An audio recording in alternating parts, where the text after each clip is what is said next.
Kamusta Hotel. Let's go. Here at Kamusta Hotel, and I'm going to show you the room.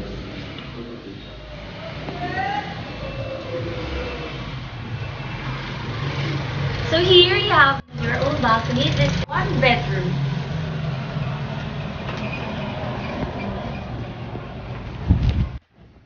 So here I have my own bed. One bedroom.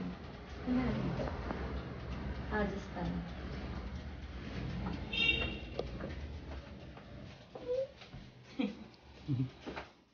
Then meron din siyang safety deposit box. Very safe here. Meron din tayong dryer. Ang cute ng CR. Kasi yung ilaw. Yung ilaw, ang cute. And kasama na rin, we have your shower gel, shampoo, and conditioner. So, Kamusta Hotel is a boutique hotel. As you can see, the design, it's cozy, cute, nice, and practical. Kasi mura lang dito, pero ang ganda ng hotel. Plus, ang kinaganda is yung location because this is in Station 1. However, it's near the mall. Then, almost complete amenities na rin. You have your television. There's a Wi-Fi as well. And minibar. Of course, in this pandemic, included na rin yung mask and yung alcohol. Yan. Then, you have your mini ref as well. Coffee, tea, setup. So, this one, this is another one bedroom. Pero kasi ang gusto ko dito, yung balcony niya. So, medyo makalat. Pero, sige, let's go. So, huwag nyo na lang i-focus ang kalat ng kwarto. Pero, ito yung pinaka-comfortable ako na room kasi bukod sa yun nga may magandang painting. Tapos, meron siyang sariling balcony. So, mag-isa lang ako dito. Actually, ito yung room na napili ko. Yan. So, dito,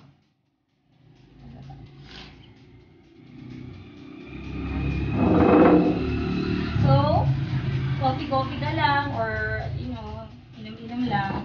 Excuse me. Speaking, kailangan naman. Yan.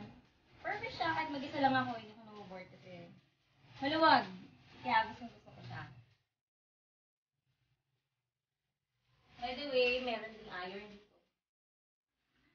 Katulad ng damit ko, maputin kasi siya. So, nahiram ako ng iron. And it's also safe here as there we have fire exit. Now we are at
alcohol. Yan. And we have your tea setup, coffee, and we have your mini ref as well. do anything. And what I like about this, ang cute na lalagyan nila ng water, di ba? You also have your own balcony. Cute siya. So, pwede ka mag-muni-muni, groupie-muni, mga ganun. Dito lang kayo nag-meet. Oo. Hindi ko siya sabi. Ano ako mag-isa lang. Yan. Gusto ko siya naging friend. Go, go, go!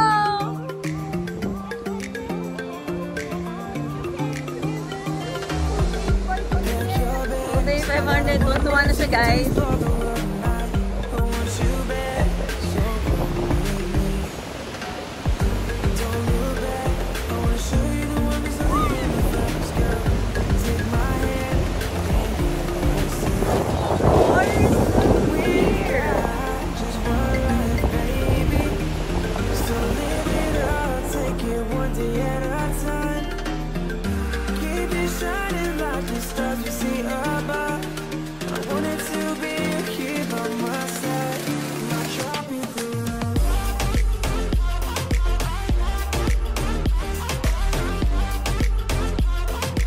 Hi everyone! Thank you. I'd like to introduce you to my photographer.